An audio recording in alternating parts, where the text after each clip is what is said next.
Assalomu alaykum hurmatli tinglovchilar. Bugungi darsimiz demak kimyo ta'lim yo'nalishi talabalari uchun bioorganik kimyo fanidan peptidlarning biologik vazifalari mavzuni olib boruvchi o'qituvchi organik va fizikologiya kimyo kafedrasi o'qituvchisi Hazrat va Dilshoda Azamovna. Peptidlarning demak biologik vazifalari haqida umumiy tushuncha rejasi asosida ko'rib chiqamiz. Neyropeptidlar va gormon peptidlar, peptid toksinlar, peptid antibiotiklar, immun tizimini muvofiqlashtiruvchi peptidlar, ta'm va maza beruvchi peptidlar xususida ko'rib chiqamiz bugungi darsimizda.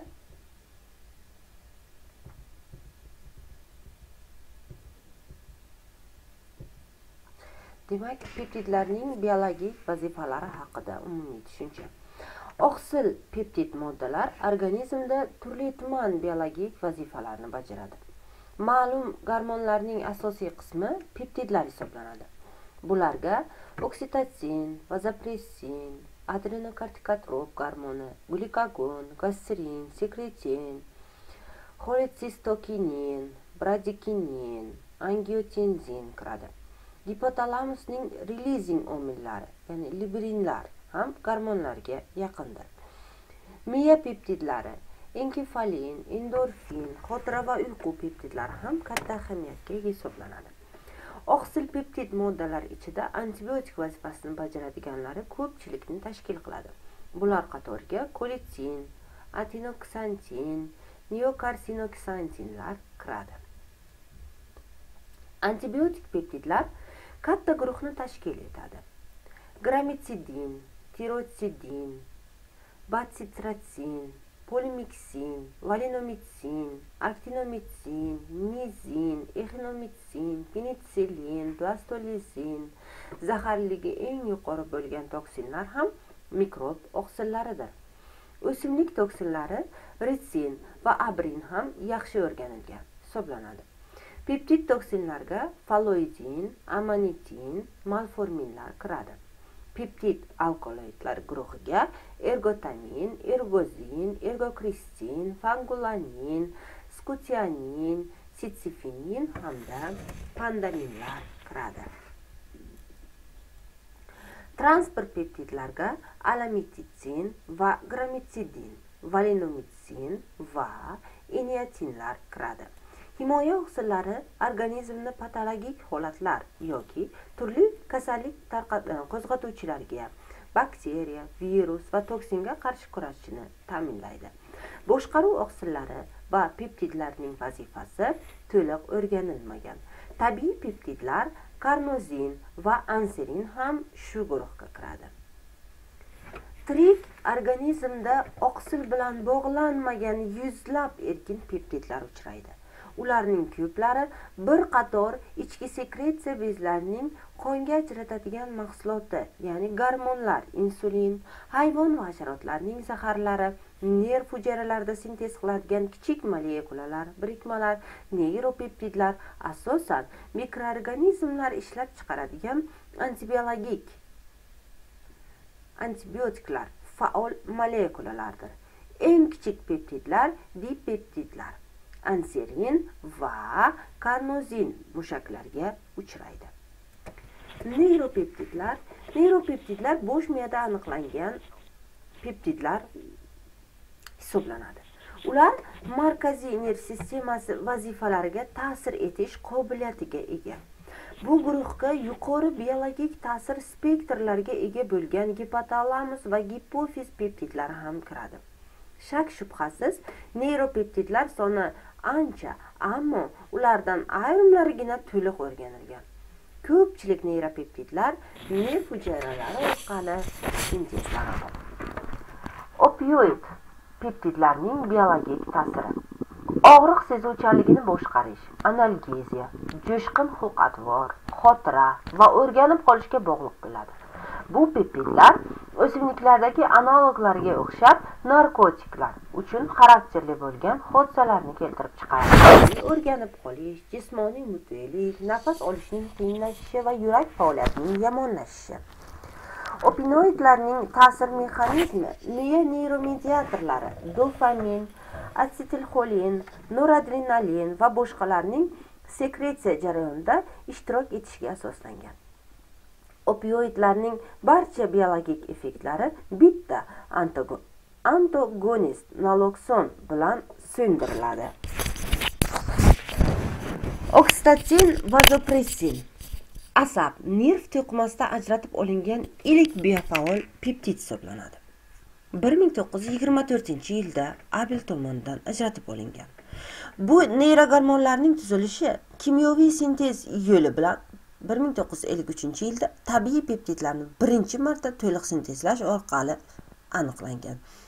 Demak, birinchi oksitosin, ikkinchi kimyoviy formulada esa vazopressinning demak kimyoviy tuzilishi ko'rsatib o'tilgan. Oksitosin va vazopressin juda keng miqyosdagi biologik ta'sirlari bilan ajralib turadi. Ular silliq mushaklarning qisqarishiga ta'sir qiladi. Ikkala gormon ham tibbiyot va qishloq xo'jaligida keng qo'llaniladi hamda kimyoviy sintez asosida sanoat miqyosida ishlab chiqariladi. Yuqorida esa oksitosin demak o'sha gormonning tuzilish kimyoviy formulasi keltirilgan. Kimyoviy formulaga qaraydigan bo'lsak, o'sha demak peptidlar demak o'zaro peptid bog'i orqali bog'lanadiganligini hisobga oladigan bo'lsak, halqaga e'tibor qilsak, NHCO bog'ini ko'rishimiz mumkin. Mana shu NHCO bog'i peptid bog'i hisoblanadi. O'zi aminokislotalar demak soni ba'zi adabiyotlarga 50 tagacha, ba'zi adabiyotlarga 100 tagacha bo'lsa, peptid deb aytiladi va 100 tadan oshiq bo'lgan bo'lsa agar, demak ular aminokislotalari oqsillar deb yuritilishi qabul qilingan. Adrenokortikotrop gormoni. Adrenokortikotrop gormoni keng biologik ta'sirga ega. 39 a'zoli polipeptidning gipofizning old qismi hujayralari ishlab chiqaradi. Uning asosiy effektlaridan biri adaptatsiya gormonlari, kortikosteroidlarni ishlab chiqaruvchi buyrak usti bezlarini qo'zg'atishdan iborat. Undan tashqari u lipotrof faollikni namoyon qilib, yog' bezlarida yog' kislotalari sintezini qo'zg'atadi. Qondagi glyukoza miqdorini kamaytiradi. Oqsil almashinuviga, hayvonlarning asab sistemasi va fe'l atvoriga ta'sir ko'rsatadi. Gormon peptidlar. Neyropeptidlar bilan bir qatorda gipofiz va gipotalamus gormonlarining qatoriga kiruvchi ko'plab peptid gormonlar hayvon organizmida xilma-xil biologik vazifalarni bajaradi. Bu gormonlar mohiyati jihatdan oqsil gormonlarga analog bo'lsa-da, ular faqat rasmiy jihatdan peptidlar sinfiga kiritiladi. To'qima gormonlari qon plazmasida faol bo'lmagan o'tmishdoshlardan hosil bo'ladi va qon bosimi hamda yumshoq to'qimalarning qisqarishini boshqarilishiga ta'sir etadi. Ba'zan ularni kinin gormonlari deb ham atashadi. Ularga angiotenzin, kolidin va bradikinin kiradi.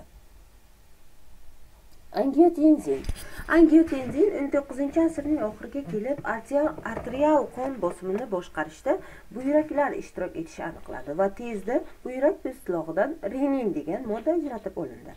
U quyon venasiga yuborilganda unda qon bosimining oshishiga olib keldi. Shunisi xarakterliki, bunga javoban buyrak hujayralari qon bosimini tushirish, qon hajmining demak effektiv kamayishi, qondagi natriy plus ionlari konsentratsiyasining kamayishi va shunga o'xshashlar uchun qonga renin ajratib chiqaradi. Qonda renin bor yo'qligini aniqlash esa infarkt, miokard va boshqa kasalliklarning diagnostikasida qo'llaniladi. Kolidin va bradikinin angiotenzindan farqli o'laroq qon bosimini tushiradi. Bradikinin birinchi marta qon plazmasini ilon zahri yoki tripsin bilan inkubatsiya qilingandan so'ng aniqlandi. Kolidin esa siydikni kallikrein serin proteinazasi bilan inkubatsiya qilingandan so'ng topildi. Demak, siz quyida bradikininning demak kimyoviy tuzilish formulasini ko'rishingiz mumkin.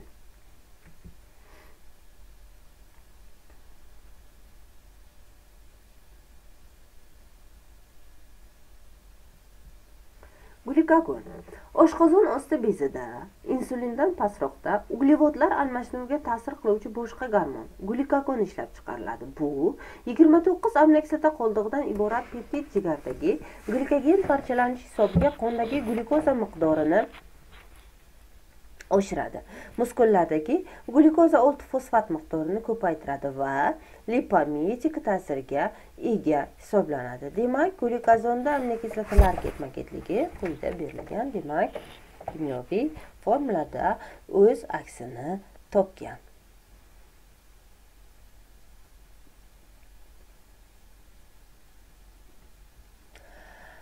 Kalsitonin qondagi kalsiy 2+ konsentratsiyasini kamaytiruvchi gormon 1964-yilda ochilgan. U qalqonsimon bezning parafolikulyar hujayralarida ehtimol pirogormon shaklida sintezlanadi. Ushbu sekretor hujayralar o'z morfologiyasi jihatidan yod saqlagan gormonlarni sintezlaydigan folikulyar hujayralardan keskin farq qiladi. Kalsitoninning asosiy vazifasi kalsiy almashinuvini boshqarishdan iborat. U suyak hujayralaridagi adenilat siklazaning qo'zg'atadi. Oshqozon ichak trakti gormonlari. Gastrin 1905-yilda cho'chqaning oshqozonni shilimshiq pardasi aniqlandi. Hozirgi vaqtda aniqlanishicha, u oshqozon ichak traktining ko'plab bo'limlaridagi hujayralarda ishlab chiqariladi va uning sekretsiyasi ovqat tushishi bilan tezlashadi. Gastrinning asosiy biologik ta'siri oshqozonda xlorid kislota ishlab chiqarilishini tezlashtiradi. Bundan tashqari, u oshqozonning qisqarishiga ta'sir ko'rsatadi. Yonbosh ichakdagi suv va elektrolitlarning assotsiatsiyasini ingiberlaydi. Fermentlar ajralishini kuchaytiradi. Demak, biz quyida gastrin 1 va hamda gastrin 2 ning demak kimyoviy tuzilish formulasi bilan tanishishimiz mumkin. Demak, gastrin 1 hamda gastrin 2. Gastrin 2 ko'rib turganingizdek, demak, necha xil aminokislota? 5 xil aminokislota qoldig'idan tashkil topgan ekan. Sekretin strukturasi glikagonga ko'proq o'xshashiga qaramasdan, sekretin qondagi glyukoza miqdoriga ta'sir ko'rsatmaydi. O'z navbatida, glikagon esa oshqozon osti bezi shirasi sekretsiyasiga ta'sir etmaydi. Sekretin oshqozon osti bezi ovqat hazm qilish shirasi, pankreatik shiraning ajralishini tezlashtiradi. Bundan tashqari, o't sekretsiyasini kuchaytiradi. Peptid toksinlar. Peptid toksinlar ko'pgina toksin moddalar, masalan, zaharli zamburug'lar, arillar, ilonlar, chag'yonlarning toksinlari peptid oqsil tabiatiga ega. Demak, birinchi ko'rsatib o'tganimiz demak apamin hamda konotoksin, demak toksin moddalarining kimyoviy demak aminokislotalar qoldig'i ketma-ketligi tasvirlangan rasmni ko'rishimiz mumkin. Peptid antibiotiklar. Ba'zi peptidlar antibakterial ta'sir ko'rsatadi. Shuning uchun ular dori moddalar sifatida ishlatiladi. Peptid tabiatli ko'plab antibiotiklar sirasiga gramitsidin, tirotsidin, polimiksinlar, bistrinlar, aktinomitsin va eksinomycinlar kiradi. Gramitsidin ushbu antibiotik madaniy muhitdagi Bacillus buerex'dan birinchi marta 1942-yilda ajratib olingan. Va u ya'ni sovet degan ma'noni anglatadi. Demak, gramitsidinning kimyoviy tuzilish formulasini ko'rishimiz mumkin. Demak, u 10 ta aminokislota qoldig'idan tashkil topgan alfa tuzilishga ega bo'lgan, demak, peptid hisoblanadi. Immun tizimini muvofiqlashtiruvchi peptidlar. Siklosporin A ko'chirib o'tkazilgan organlar va to'qimalarning rad etilishiga to'sqinlik qiladi. Shu maqsadda u klinikalarda ko'p ishlatiladi. Tafsin begona hujayralarga qarshi sitotoksik va sitostatik faollikni oshiradi. O'smaga qarshi va antibakterial ta'sirga ega. Demak, quyida biz siklosporin A ning demak peptidining kimyoviy tuzilish formulasini, aminokislotalar ketma-ketligini ko'rishimiz mumkin. Demak, bu 11 ta aminokislota qoldiqdan tashkil topgan. Ta'm va maza beruvchi peptidlar. So'nggi yillarda mazali ta'mga ega birikmalarni olish muammosini hal qilishda peptid oqsil tabiatli birikmalar ko'proq e'tiborni jalb qilmoqda. Tabiiyki, ular orasida asosiy o'rinni shakar o'rnini bosadigan moddalar tashkil qiladi. Aspartam nomi bilan mashhur dipeptid L-aspartil, L-fenilananining metil efiri saxarozadan 200 marta shirin. Hozirgi paytda u 1000 tonnalab ishlab chiqariladi va oziq-ovqat sanoatida ishlatiladi. Tabiatda achchiq ta'mli peptidlar ham uchraydi. Masalan, kazeinning proteolizi natijasida olingan geptopeptid o'zining achchiq ta'mligi bo'yicha xinindan qolishmaydi. Shirin ta'mli oqsillarga Afrikada o'sadigan o'simliklar ning mevalaridan ajratib olingan hamda qanddan 100 000 marta shirin bo'lgan taumatinlar va monelinlar kiradi. E'tiboringiz uchun rahmat.